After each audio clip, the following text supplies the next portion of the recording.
चलिए बढ़ते हैं आज की कहानी की ओर। मुंबई अहमदाबाद गुजरात एक्सप्रेस ये वो ट्रेन थी जिसमें मैं उस रात बोईसर रेलवे स्टेशन से अहमदाबाद जाने के लिए बोईसर रेलवे स्टेशन पहुंचा, जहां ट्रेन पहले से ही प्लेटफार्म पर लगी हुई थी। ट्रेन में चढ़ने के बाद मैं अपनी सीट पर कान में ईयरफोन लगाकर लेट गया और फिर थोड़ी ही देर में ट्रेन भी खुल गई। ट्रेन अपनी रफ्तार में चली ही जा रही थी और मैं गाने की धुन में खोया हुआ था। इसी बीच ट्रेन सूरत पहुंची और उसके कुछ देर बाद एक लड़की मेरे बाजू में आकर बैठ गई, जिसका पता मुझे तब चला जब मेरा पांव गलती से उसे लग गया।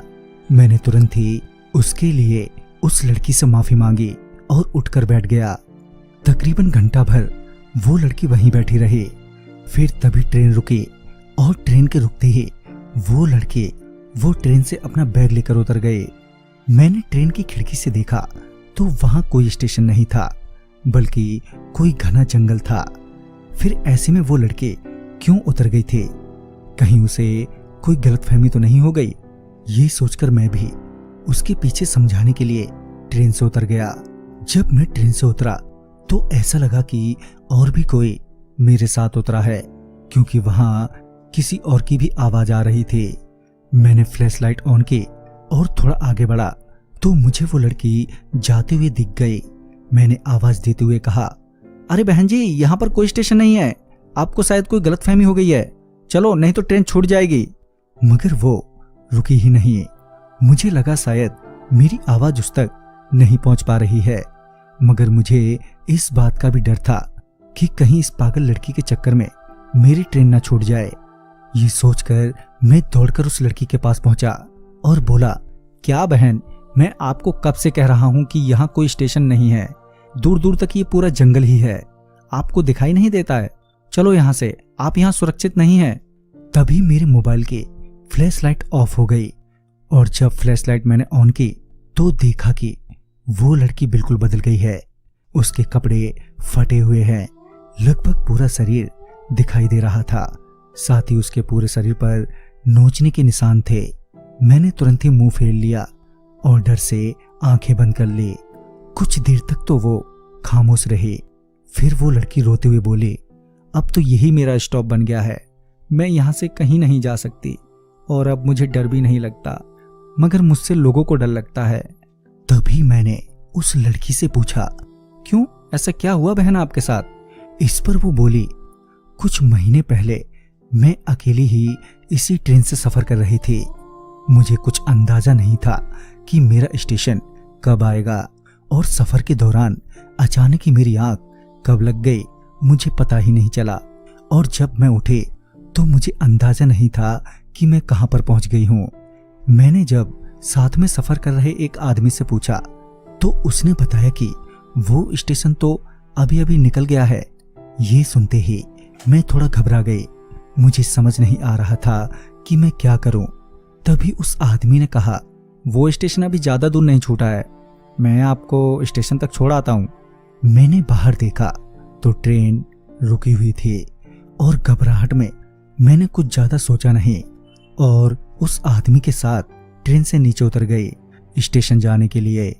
पहले तो वो आदमी अकेला ही था, मगर हमारे कुछ दूर जाते ही उसके दो दोस्त और आ गए। फिर उन्होंने जो किया वो तुम देख सकते हो, वो तुम्हारे सामने है। ये सुनकर मेरा खून खौल गया। मैंने बोला, उन हरामियों को तो इसी ट्रेन के नीचे कुचलकर मार देना चाहिए।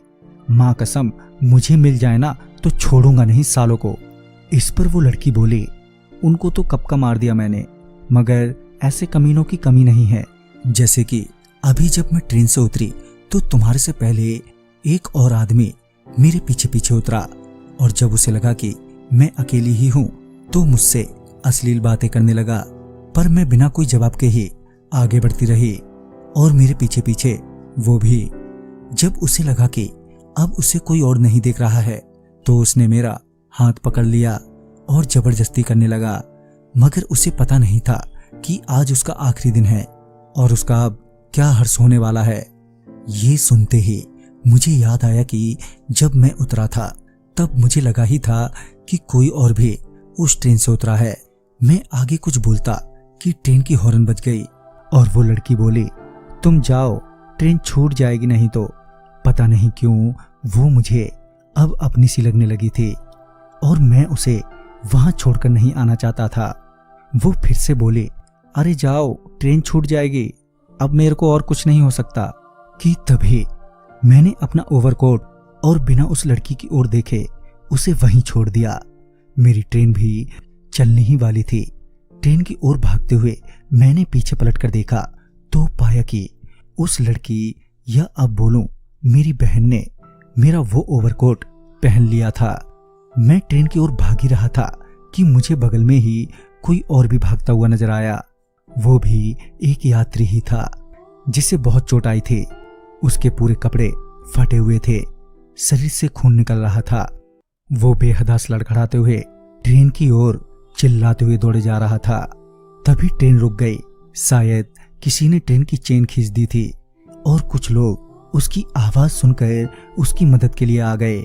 ट्रेन में पहुंचने के बाद जब बाकी यात्रियों ने उस आदमी से उसकी इस हालत का कारण पूछा तो वो कराता हुआ बोला, सूरत रेलवे स्टेशन पार करने के थोड़ी ही देर बाद एक लड़की बगल की सीट पर आकर बैठ गई।